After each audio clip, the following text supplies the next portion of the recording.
அரசியல் மேடை நேயர்களுக்கு அன்பு வணக்கம். இன்னைக்கு நம்ம பார்க்க போகிறது பாத யாத்திரையோட டே 99ங்க. 99வது நாளை பற்றி தான் பார்க்க போகிறோம். 99வது நாளான நேற்று எந்தெந்த தொகுதி போயிருக்காங்க அப்படின்னு பார்த்தீங்கன்னா, செங்கல்பட்டு மற்றும் தாம்பரம் 2 சட்டமன்ற தொகுதிகள் முடித்திருக்கிறார்கள். 2 தொகுதியுமே நடைபயணம் கிடையாதுங்க, ஒன்லி பொதுக்கூட்டம் மட்டும்தான். அதோட ஹைலைட்ஸ் தான் நம்ம இந்த வீடியோவில் பார்க்க போகிறோம்.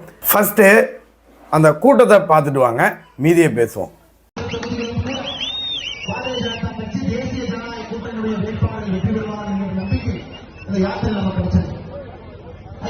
அரசியல் என்னவெல்லாம் தவறு நடக்கிறதோ அதெல்லாம் தமிழக அரசியல். அடுத்து பார்த்தீங்கன்னா, பொதுக்கூட்டத்தில் பேசுகிறார் மனிதருள் மாணிக்கம் திரு அண்ணாமலை அவர்கள். பேசும்போது தாமரத்தில் பேசுகிறாருங்க. பேசும்போது 9000 மரத்தை நட்டு சாதனை படைத்த 9 வயது மாணவி, தாம்பரம் தொகுதியைச் சேர்ந்த மாணவியை பெருமைப்படுத்தி வாழ்த்தியிருக்கிறார் திரு அண்ணாமலை அவர்கள். அது மட்டும் இல்லாமல் மக்களிடம் மன்னிப்பு கேட்டிருக்கிறார் திரு அண்ணாமலை அவர்கள். எதற்காக மன்னிப்பு கேட்டிருக்கிறார் என்று பார்த்தீர்கள் என்றால், என்னால் நடந்து வர முடியலைங்க இந்த தொகுதியில். ஸோ எனக்கே கஷ்டமாக தான் இருக்குது, மக்களோட கை கொடுக்க முடியல, நடந்து வர முடியல. ஸோ நீங்கள் எதுவும் நினச்சிக்காதீங்க, மன்னிப்பு கேட்டுக்கிறேன் அப்படின்னு மன்னிப்பு கேட்டிருக்கிறார் திரு அண்ணாமலை அவர்கள். அந்த காணொலி உங்களுக்காக போடுறேன், பார்த்துட்டு வாங்க. தமிழகத்தில் 214 தொகுதிகளில் மக்களோடு மக்களாக கலந்து நடந்து அவருடைய பிரச்சனைகள் என்ன, அவருடைய எதிர்பார்ப்பு என்ன, கனவுகள் என்ன, அதை இங்க இருக்கக்கூடிய திராவிட முன்னேற்ற கழகத்தினுடைய ஆட்சியில நிச்சயமாக அதை நிறைவேற்ற முடியாது. அவருடைய குழந்தைகளுக்கு இருக்கக்கூடிய கனவுகள் என்ன, இலக்கு என்ன, அடுத்த 10-15 ஆண்டுகளை எப்படி நம்முடைய இந்தியாவுடைய வளர்ச்சி, தமிழகத்தினுடைய வளர்ச்சி நீங்க பார்க்கிறீங்க. இதையெல்லாம் பேசுவதற்கு ஒரு வாய்ப்பாக இந்த யாத்திரை அமைந்திருக்கிறது. ஆனால் இங்க அது பொதுக்கூட்டமா இருக்குங்க ஐயா. உங்களோட கை குலுக்க முடியவில்லை, நடந்து வர முடியவில்லை, பேச முடியவில்லை, உங்களுடைய கருத்துக்களை ஏற்றுக்கொள்ள முடியவில்லை. அதற்காக உங்களிடம் மன்னிப்பை கோரி என்னுடைய உரையை ஆரம்பிக்கின்றேன். சகோதர சகோதரிகளே, நமக்கு நிச்சயமாக ஒரு வாய்ப்பு வரும். சென்னை பகுதியில் இருக்கக்கூடிய இந்த 20 சட்டப்பேரவை தொகுதிக்கு வருங்காலத்தில் உங்களோடு நடந்து வருவதற்கு ஒரு வாய்ப்பு கிடைக்கும். நிச்சயமாக ஆண்டவன் வேகமாக அந்த வாய்ப்பை நமக்கு அளித்து கொடுப்பான் என்கின்ற நம்பிக்கை எனக்கு இருக்கு. ஐயா, செங்கல்பட்டில் எனக்கு ரொம்ப மிக பிடித்தமான ஒரு மாணவி இங்க இருக்கிறாங்க. 9 வயது இருக்கக்கூடிய பிரசித்தி சிங் என்கின்ற மாணவி 2021 நம்முடைய பாரத பிரதமர் நரேந்திர மோடி அவருடைய கையில பால புரஸ்கார் விருது வாங்கினாங்க ஐயா. உங்க ஊர்ல இருக்கக்கூடிய ஒரு 9 வயசு குழந்தை, அது இந்த பகுதியில தான் இருக்கிறாங்க. அவர் கிட்டத்தட்ட 5 வயதிலிருந்து ஒரு 9 மரங்களை, பழம் கொடுக்கக்கூடிய மரங்களை வீட்டில் வச்சு ஒரு வனத்தை அமைத்து இன்னைக்கு கிட்டத்தட்ட 9000க்கும் மேற்பட்ட ஒரு பல மர வனங்களை இந்த பகுதியில் அமைத்திருக்கிறார். இந்த யாத்திரையினுடைய நோக்கம் என்னன்னாங்க, அந்தந்த ஊருக்கு போகும்பொழுது அந்த பகுதியினுடைய சாதனைகளை உங்களிடம் சொல்லணும். அந்த ஊர்ல இருக்கக்கூடிய பெரிய மனிதர்கள், ஒரு குழந்தைகள் சாதனை பண்ணியிருப்பாங்க, அந்த ஊர்ல மக்கள் எப்படியெல்லாம் இருக்கின்றார்கள் என்பதையெல்லாம் உங்களிடம் சொல்ல வேண்டும் என்று ஆசைப்பட்டாங்க ஐயா. இந்த ஊரில் 9 வயது மாணவியாக இருக்கக்கூடிய பிரசித்தி சிங் அவர்கள் தொடர்ந்து நம்ம எல்லோருக்கும் கூட ஒரு சின்ன வயதுல பல மர வனத்தை உருவாக்கி வருங்காலம் எப்படி இருக்க வேண்டும் என்பதை 9 வயசு குழந்தை காட்டிக்கிட்டு இருக்கிறாங்க. அதனால இந்த சகோதரிக்கும் என்னுடைய வாழ்த்துக்களை, வணக்கங்களை இந்த நேரத்தில் தெரியப்படுத்திக் கொள்கின்றேன். சகோதர சகோதரிகளே, இது யாத்திரையில ஒரு புதிய தமிழகத்தை, புதிய பாரதத்தை உருவாக்க வேண்டிய கனவுகளை நாம் பேசினாலும் கூட மிக முக்கியமாக நம்முடைய இலக்கு 2024 பாராளுமன்ற தேர்தல். பாராளுமன்ற தேர்தல் இன்னும் ஒரு 50-60 நாட்கள்ல வருவதற்கான வாய்ப்பு இருக்குங்க ஐயா. இன்னும் 100 நாட்களுக்குள்ள புதிய நம்முடைய பாரத பிரதமர் அவர்கள் புதிய பிரதமராக, 3வது பிரதமராக தொடர்ந்து மறுபடியும் ஆட்சியில் அமர போறார். இதெல்லாம் இந்த 100 நாட்கள் நடந்துருங்க ஐயா. உறுதியாக நமக்கு ஒரு விஷயம் தெரியும், நம்முடைய பாரத பிரதமர் அவர்கள் 3வது முறையாக மற்றும் ஒரு முறை ஒரு புதிய பிரதமராக தொடர்ந்து இருக்க போறாங்கன்னு தெரியுங்க ஐயா. ஆனா அதுல நம்முடைய ஆசை என்னன்னா, தமிழகத்தினுடைய பங்கு, நம்முடைய பங்கு 400 எம்பிக்களை தாண்டி பிரதமர் அவர்கள் அமரும் பொழுது தமிழகத்தில் 39 எம்பிக்களும் கூட இங்கிருந்து நாம் அனுப்ப வேண்டும் என்பது நம்முடைய கனவு என்பதை சொல்வதை விட கட்டாயம் என்று சொல்லுகின்றன ஐயா. காரணம், 10 ஆண்டுகளாக இந்தியாவுடைய வளர்ச்சியை பார்க்கிறோம். இன்னைக்கு 33 மாதங்களாக தமிழகத்தினுடைய வளர்ச்சியை பார்க்கிறோம். இரண்டும் பார்க்கிறோம். இந்தியாவுடைய வளர்ச்சி என்பது மக்களுடைய வளர்ச்சி, தமிழகத்தினுடைய வளர்ச்சி என்பது கோபாலபுரத்தினுடைய வளர்ச்சி. இந்த 2 தாங்க ஐயா வித்தியாசம். ஒரே ஒரு குடும்பம் தன்னை வளர்த்தி கொள்வதற்காக மகனும் மருமகனும் முதலமைச்சரும் நன்றாக இருக்க வேண்டும் என்பதற்காக ஆட்சி நடத்துறாங்க. ஆனா அந்த பக்கம் நம்முடைய பாரத பிரதமர் அவரை பார்த்தீங்கன்னா, நாட்டில் இருக்கக்கூடிய ஒரு குடிமகனும் பழங்குடி இனமாக இருந்தாலும் சரி, அவர்களை இந்தியாவுடைய ஜனாதிபதியாக அமர்த்தி அழகு பார்க்க வேண்டும் என்று நினைக்கின்றார். எங்கே இருந்தாலும் கூட அவர்களுக்கான திட்டம் அவர்களை நோக்கி செல்ல வேண்டும். லஞ்ச லாவண்ய ஊழல் இல்லாம எல்லா திட்டமும் எல்லா மக்களுக்கும் சென்று சேர வேண்டும் என்று நினைக்கக்கூடிய பிரதமர் ஒரு பக்கம். பிரதமர் அவர்கள் பெரிய கனவு வச்சிருக்காருங்க ஐயா. கடந்த 2 நாட்களாக பிரதமரோடு டெல்லியில நம்முடைய பாரதிய ஜனதா கட்சியினுடைய செயற்குழு கூட்டத்தில் இருப்பதற்கு ஒரு வாய்ப்பு. பிரதமர் தொடர்ந்து தன்னுடைய கனவை வெளிப்படுத்திக் கொண்டிருக்கின்றார். அடுத்த 5 ஆண்டு எவ்வளவு முக்கியமான ஆண்டுகள் என்று பிரதமர் நினைக்கின்றார். இந்தியா நம்முடைய சமகாலத்துல ஒரு வளர்ச்சி அடைந்த நாடாக நாம் பார்க்க வேண்டும். ஒரு வளர்ச்சி அடைந்த நாட்டில் இருக்கக்கூடிய எல்லாம் நம்ம நாட்டில் இருக்கணும். நம்முடைய நாட்டில் ஏழை தாய் இருக்கக்கூடாது. நடுத்தரத்திற்கு மேலே எல்லாத்தையும் கொண்டு வரணும். பொருளாதாரத்தினுடைய வளர்ச்சியை அதிகப்படுத்துவது மூலமாக கடைக்கோடியில் இருக்கக்கூடிய மனிதனுக்கும் அந்த பொருளாதார வளர்ச்சி சென்று சேர வேண்டும் என்று நினைக்கின்றார். அதற்கு அடுத்த 5 ஆண்டுகள் என்பது அஸ்திவாரமாக இருக்குங்க ஐயா. கடந்த 10 ஆண்டுகள்ல மோசமாக இருந்த ஒரு இந்திய நாட்டை காங்கிரசினுடைய கையிலிருந்து திருப்பி வளர்ச்சி பாதையிலே கொண்டு வந்திருக்கின்றோம். 2014 11வது பெரிய பொருளாதார நாடாக இருந்த இந்தியா இன்னைக்கு ஐயா 5வது பெரிய பொருளாதார நாடாக உயர்ந்திருக்கின்றோம். சாதாரணமா உயர்லிங்க ஐயா. கடுமையான உழைப்பு, நேர்மையான ஒரு ஆட்சி, தொலைநோக்கு பார்வை இருக்கக்கூடிய. அடுத்து வந்து பாத்தீங்கன்னா இந்த திமுக அரசு பஞ்சு மிட்டாயை தடை செய்திருக்கிறது. வண்ண பஞ்சு மிட்டாயை தடை செய்திருக்கிறது. நாங்கள் வரவேற்கிறோம். ஆனால் மதுபான கடைகளில் விற்பது என்ன சத்து டானிக்கா? அதுவும் கெமிக்கல் தானே, அதுவும் மக்களுக்கு எல்லா பிரச்சனையும் கொண்டு வரது தானே, அதையும் தடை செய்யுங்க அப்படின்னு ஒரு அதிரடி கேள்வி எழுப்பியிருக்கிறார் திரு அண்ணாமலை அவர்கள். அந்த காணொலியும் பார்த்துருவாங்க. இன்னொரு சாதனை பண்ணியிருக்காங்க. அவருக்கு பார்த்தீங்கன்னா இந்த மராத்தன் ஓடினது கொஞ்சம் நேரம் இருந்தா, ஓடி முடிச்சதுக்கு அப்புறம் உதயநிதி ஸ்டாலின் பின்னாடி ஓடினதுக்கு அப்புறம் கொஞ்சம் நேரம் இருந்தா, அதுக்கப்புறம் உதயநிதி ஸ்டாலினுடைய புதுப்படத்தை பத்தி விமர்சனம் எல்லாம் பண்ணி முடிச்சு கொஞ்சம் நேரம் இருந்தா, அவர் இருக்கக்கூடிய மருத்துவத்துறையை பத்தி கொஞ்சம் கவனம் கொடுப்பார். இன்னைக்கு என்ன சொல்லியிருக்காருன்னா, பஞ்சு மிட்டாய் தமிழகத்துல வண்ண பஞ்சு மிட்டாயை தடை செய்ய போகின்றோம். எதுக்கு வண்ண பஞ்சு மிட்டாய் தடை பண்றீங்க? இத்தனை நாளா இருக்கு இல்லைங்க. அந்த வண்ண பஞ்சு மிட்டாயில அது சாப்பிட்டீங்கன்னா கேன்சர் வரும் அப்படின்னு நாங்க சுகாதாரத்துறையில கண்டுபிடிச்சிருக்கிறோம். அதனால வண்ண பஞ்சு மிட்டாய் தடை அப்படின்னு அறிவிச்சிருக்கிறார். சந்தோஷம். மக்களுடைய வாழ்க்கைக்கு, மக்களுடைய உடம்புக்கு எது பிரச்சனை ஏற்படுத்தினாலும் கூட தடை பண்ணணும். கரெக்ட் தானேங்க? சோ பஞ்சு மிட்டாயை தடை பண்ற அளவுக்கு அண்ணன் மா சுப்பிரமணியம் அவர்கள் நேரம் போட்டு ரூம் போட்டு யோசிச்சு தடை பண்ணியிருக்கார். அப்ப டாஸ்மார்க்ல விற்கிறது டானிக்குங்களா? அப்ப டாஸ்மார்க்ல சிறப்பா? அப்ப டாஸ்மார்க்ல ஹெல்த் சிறப். அதனால அடுத்த பட்ஜெட் நீங்க பாருங்க, திராவிட மாடல் அரசு பட்ஜெட்ல டாஸ்மார்க் சாராயத்தை என்னமாங்கன்னா, முதலமைச்சர் உடம்பு பெறுவதற்காக டானிக் சிறப்பு அப்படின்னு விற்கிறாங்களா இல்லையான்னு பாருங்க. டானிக் சிறப்பு. பஞ்சு மிட்டாயில இதனால் புற்றுநோய் வரும் என்று தடை செய்யக்கூடிய அண்ணன் மா சுப்பிரமணியம் அவர்கள் இன்னைக்கு தமிழக மக்களுக்கு சுகாதாரத்துறை மூலமாக ஒரு அறிக்கை கொடுக்கணும்.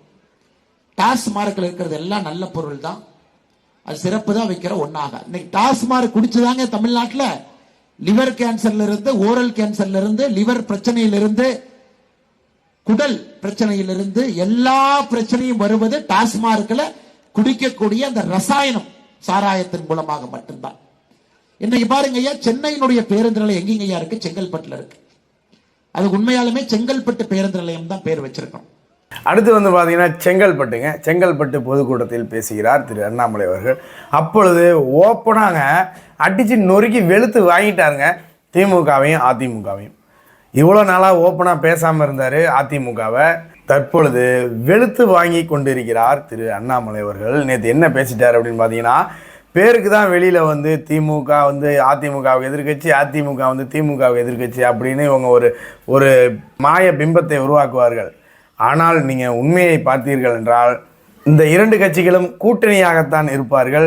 நீ வந்தால் நான் உன்னை கேள்வி கேட்க மாட்டேன், நான் வந்தால் நீ என்னை கேள்வி கேட்காத அப்படின்ற ஒரு ஒப்பந்தத்தை போட்டுக்கொள்வார்கள் முன்கூட்டியே அப்படின்னு வெளிப்படையாக பேசியிருக்கிறார் திரு அண்ணாமலை அவர்கள். அதுதாங்க, அதாவது ஒரு பாமரன் இப்பொழுது நான் என்ன சொல்கிறேன்னு பார்த்தீங்கன்னா, இப்போ என்ன மாதிரி ஒரு மனிதன், என்ன மாதிரி ஒரு இளைஞர் என்ன பேச வேண்டும் அப்படின்னு மனசில் நினைக்கிறானோ அதெல்லாம் நம்மளோட குரலாக அண்ணாமலை அங்கு ஒலித்து கொண்டிருக்கிறார். அதனால தாங்க அண்ணாமலையோட மவுஸ் வேல்யூ இன்னும் கூடிக்கொண்டே போகிறது. அந்த காணொலியும் பார்த்துட்டு வாங்க. தேர்தல் ஐயா, முக்கியமான தேர்தல். இந்தியா 10 ஆண்டு காலமாக நாம் செய்திருக்கக்கூடிய வளர்ச்சி பாதையிலே செல்ல வேண்டிய தேர்தல். இன்னும் 5 ஆண்டுகள் மோடி அவர்கள் உறுதியாக அந்த நாற்காலியிலே அமர வேண்டிய தேர்தல். அதையெல்லாம் தாண்டி தமிழகத்தில் 2026 அரசியல் மாற்றம் ஏற்பட வேண்டும் என்றால் 2024 பாரதிய ஜனதா கட்சி தமிழ்நாட்டில் வரணும் ஐயா. கண்டிப்பா வரணும். 2 கட்சிக்கு மாற்றா வரணும் ஐயா. இந்த 2 கட்சிக்காரங்க தொந்தரவு தாங்க முடியலைங்க ஐயா. தொந்தரவு தாங்க முடியும். 2 பேர் தொந்தரவு தாங்க முடியும். 70 ஆண்டு காலமாக பார்த்து கொண்டிருக்கின்றோம். 2 கட்சி தமிழகத்தில் தன்னுடைய கையிலே வைத்துக் கொண்டு அவங்க மட்டும் வளர்றாங்க, தமிழகம் வளரல. சைக்கிள் ஸ்டாண்ட் போட்டு வீல் சுத்துற மாதிரி இருக்குதுங்க ஐயா. நாம யாரும் வளரல. ஊழலுக்கெல்லாம் இலக்கணமாக தமிழ்நாட்டினுடைய அரசியல் கட்சிகள், திராவிட கட்சிகள் இருக்கிறாங்க. இந்த எலெக்ஷனுக்கு இங்க கூட்டணி அவங்கள திட்டுவாங்க, 5 வருஷம் கழிச்சு இங்க கூட்டணி இவங்களை திட்டுவாங்க. இப்படித்தான் இது சென்று கொண்டிருக்கிறது.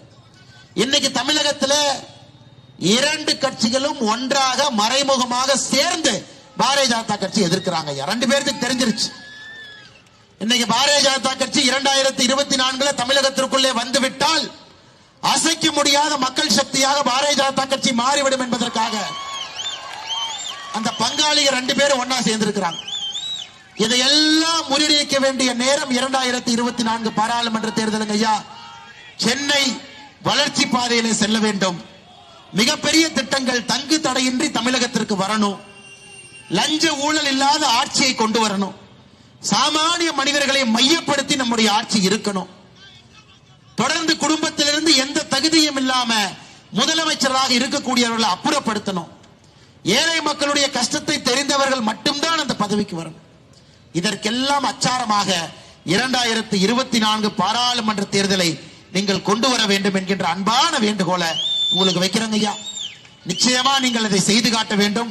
ஸ்ரீபெரும்புதூர்ல ஒரு பெரிய மாற்றத்தை நீங்கள் கொடுக்க வேண்டும். கடங்கார மாநிலமாக இருக்கக்கூடிய தமிழகத்தை வளர்ச்சி மாநிலமாக மாற்ற வேண்டும். டாஸ்மார்க்கில் இருந்து தமிழகத்திற்கு விடுதலை கொடுக்க வேண்டும். பெரிய பண முதலாளிகள் தமிழகத்தினுடைய அரசு திட்டங்கள் எப்படி இருக்க வேண்டும் என்று முடிவு செய்வதை எடுத்து சாமானிய மக்கள் முடிவு செய்யக்கூடிய ஆட்சியை கொண்டு வர வேண்டும். கிராமப்புறத்திலே வளர்ச்சி, நகரத்திலே இயற்கையோடு ஒன்றி இருக்கக்கூடிய வளர்ச்சியை கொண்டு வரும். நகரத்தில் வாழ முடியலைங்க, நடக்க முடியல, ரோட்ல போக முடியல, அவ்வளவு டிராபிக் ஐயா, அவ்வளவு பொல்யூஷன் ஐயா, மூச்சு விட முடியல. உங்க குழந்தைகள் அப்படி வாழ்ந்துகிட்டு இருக்காங்க. நல்ல கிராமத்துல இருந்து வந்தாலுங்க ஐயா, நகரத்தில் 2 வருஷமா இருக்கிற ரொம்ப கஷ்டப்படுறேன், ரொம்ப கஷ்டம். தும்புனீங்கன்னா கருப்பு கருப்பா வருதுங்க ஐயா மூச்சு. இதுல நம்முடைய குழந்தைகள் வாழ்ந்து கொண்டிருக்கின்றார்கள். எந்த அக்கறையும் இல்லைங்க. இதெல்லாம் மாத்தணும், இதெல்லாம் மாத்தணுங்க ஐயா. வளர்ச்சி என்பது இப்படி இருக்கக்கூடாதுங்க ஐயா. 10 வண்டி ஓடுறது, 100 வண்டி ஓடுறது, ஒரு சாப்பிட்ட குடிக்கிற தண்ணீர்ல கூட அசுத்தம் இருக்கு. சென்னை மழை வெள்ளத்துக்கு ஒரு வெள்ளம் தாங்க முடியல. இதெல்லாம் இது வளர்ச்சி இல்லைங்க. அப்புறம் கிராமத்துல மக்கள் நன்றாக வாழ்ந்து கொண்டிருக்கின்றார்கள். அதனால இந்த நகரை மறுபடியும் ஒரு புதிய கட்டமைப்போடு ஒரு நகரத்தை உருவாக்கணுங்க ஐயா. இதே நகரத்தை சரி பண்ணணும். எலிவேட்டட் காரிடார் கொண்டு வரணுங்க ஐயா. பாதி டிராபிக் மேல தூக்கணும். ரோட்ல இவ்வளவு வண்டிலாம் போக கூடாதுங்க ஐயா. எல்லா டிராபிக் மேல தூக்கிடணுங்க ஐயா. கீழே மக்கள் நிம்மதியா நடந்து போகணும். அதே போல பொல்யூஷனை கண்ட்ரோல் பண்ணுங்க ஐயா. மரத்தை வைக்கணும், சின்ன சின்ன பார்க்க உருவாக்கணும். குழந்தைகள் அங்க போய் விளையாடணும். காலையில வீட்டுல இருந்து போய் விளையாடணும், வேர்க்கணும் குழந்தைக்கு. அபார்ட்மெண்ட்ல வாழக்கூடிய குழந்தைகளுக்கு எங்கெங்க ஐயா பார்க் இருக்கு? நடந்து போக முடியுதுங்களா? அந்த குழந்தைகள் நீங்க வளர்ந்த மாதிரி குழந்தைங்க வளர்றாங்களாங்க ஐயா? நீங்களா கிராமத்துல வளர்ந்து நகருக்கு வந்துட்டீங்க. உங்க குழந்தைகளுக்கெல்லாம் அந்த வாய்ப்பே இல்லை. சத்தான உணவுப் பொருட்கள் கிடைக்கிறது இல்லைங்க ஐயா. சூப்பர் மார்க்கெட் போய் கிடைக்கிற அரிசியை வாங்கி சாப்பிட்டு இருக்கோம். அதான் நோய் கொடுக்குது, அதான் கேன்சர் கொடுக்குதுங்க ஐயா, அதான் சுகர் கொடுக்குது. இன்னைக்கு பாரதிய ஜனதா கட்சி இதை எல்லாம் முழுமையாக மாற்ற முடியும் என்று நம்புகின்றோம். மாற்றணும். அடிப்படையில் நகரத்தில் நாம் வாழக்கூடிய வாழ்க்கையை மாற்ற வேண்டும் என்று நினைக்கின்றோம். இது பாரதிய ஜனதா கட்சியால் நிச்சயமாக முடியுங்க ஐயா. குறிப்பாக தாம்பரத்தில் ஒரு மிக அற்புதமான எழுச்சியோடு நடக்கக்கூடிய இந்த கூட்டத்திற்கு, யாத்திரைக்கு வந்திருக்கக்கூடிய எல்லா சகோதர சகோதரிகளுக்கு நன்றி கலந்த வாழ்த்துக்களை, வணக்கங்களை தெரிவித்து அடுத்து வந்து பார்த்தீங்கன்னா இறுதியாக இதுதாங்க நேரம், இனி எல்லாம் மாறும், இந்த நேரத்தை விட்டு விடாதீர்கள் அப்படின்னு சொல்லியிருக்காரு. பொதுமக்களுக்கு ஒரு வேண்டுகோளை வைத்திருக்கிறார். இதான் நேரம், தயவுசெய்து இந்த நேரத்தை விட்டுறாதீங்க. மாற்றத்திற்கான நேரம் இது. கண்டிப்பாக இந்த மக்களவைத் தேர்தலில் பாஜக இங்கு வெற்றி பெற்றால் மட்டும்தான் 2026 ஆட்சியை பிடிக்க முடியும் அப்படின்ற ஒரு உத்தரவாதத்தை அளித்திருக்கிறார் திரு அண்ணாமலை அவர்கள். அந்த காணொலியும் பார்த்துடுவாங்க. நாளை நம்முடைய காலங்கய்யா, 2024 நம்முடையது. அதை எந்த காரணத்துக்கு விட்டுறக்கூடாதுங்க ஐயா. நம்மளுது. இதை விட்டுறாதீங்க. இதை விட்டீங்கன்னா திரும்ப வராது. இதுதாங்க நேரம். இனி எல்லாம் மாறும். 2024 தைரியமாக நீங்கள் மோடி என்கின்ற ஒற்றை மனிதரை நம்பி ஓட்டு போடுங்க. யாரையும் நீங்க நம்பாதீங்க. மோடியை மட்டும் நம்புங்க ஐயா. மோடியை மட்டும் நம்புங்க, யாரையும் நம்பாதீங்க. ஒன்லி மோடி. மோடி அவர்கள் நிச்சயமாக ஐயா, அந்த மனுஷனுக்கு என்னங்க ஐயா, 25 ஆண்டுகள் ஆட்சியிலிருந்து இன்னும் 5 ஆண்டுகள் உங்களுக்கு சேவை பண்ண வேண்டும் என்று நிக்கிறார்னா என்னங்க ஐயா? அந்த மனுஷனுக்கு என்ன தன்னுடைய வளர்ச்சி முக்கியமா? அந்த மனிதனுக்கு என்ன பையன் பொண்ணு இருக்கிறாங்களா, மருமக இருக்கிறாங்களா, ஆடிட்டு இருக்காங்களா? அந்த மனிதனுடைய குறிக்கோள் வளர்ச்சி அடைந்த பாரதத்தை உருவாக்கி விட்டுத்தான் அரசியலிருந்து செல்ல வேண்டும் என்று நின்று கொண்டிருக்கின்றார். ஆனால் அந்த மனிதனுடைய ஆசையை கைவிடாம நீங்கள் அவரோடு இருக்க வேண்டும் என்கின்ற அன்பான வேண்டுகோளை உங்களுக்கு வைத்து வாய்ப்பு கொடுத்த மேடையில் இருக்கக்கூடிய எல்லா தலைவர்களுக்கு ஒரு பெரிய நன்றியை தெரிவித்து, மாவட்டத்தினுடைய தலைவராக இருக்கக்கூடிய ஆற்றல் மிகுந்த தலைவர் வேதா சுப்பிரமணியம் அவர்கள் மிகச்சிறப்பாக அந்த கூட்டத்தை நடத்தி கொண்டிருக்கின்றார்கள். நன்றி தெரிவித்து, நம்முடைய பெருங்கோட்ட பொறுப்பாளர் நாளை குடும்பத்தில் தன்னுடைய சொந்த சகோதரருக்கு திருமணம் இருந்து கூட இந்த யாத்திரையில பங்கேற்று கட்சியினுடைய வளர்ச்சிக்கு அரும்பாடு படக்கூடிய அருமை சகோதரர் வினோத் செல்வம் அவர்கள் நன்றி கலந்த வாழ்த்துக்களை வணக்கங்களை தெரிவித்துக் கொள்கின்றேன். இவ்வளவுதாங்க டே 99 ஹைலைட்ஸ். அதாவது நிறைவு விழா தேதி மாற்றம் செய்யப்பட்டிருக்கிறது. 25ஆம் தேதி இருந்த நிறைவு விழா 27ஆம் தேதிக்கு மாற்றம் செய்யப்பட்டிருக்கிறது என்பதையும் இந்த இடத்துல சொல்லி இத்துடன் இந்த வீடியோவை முடித்துக் கொள்கிறேன். மீண்டும் நாளை சந்திப்போம். நன்றி, வணக்கம், ஜெய் ஹிந்த்.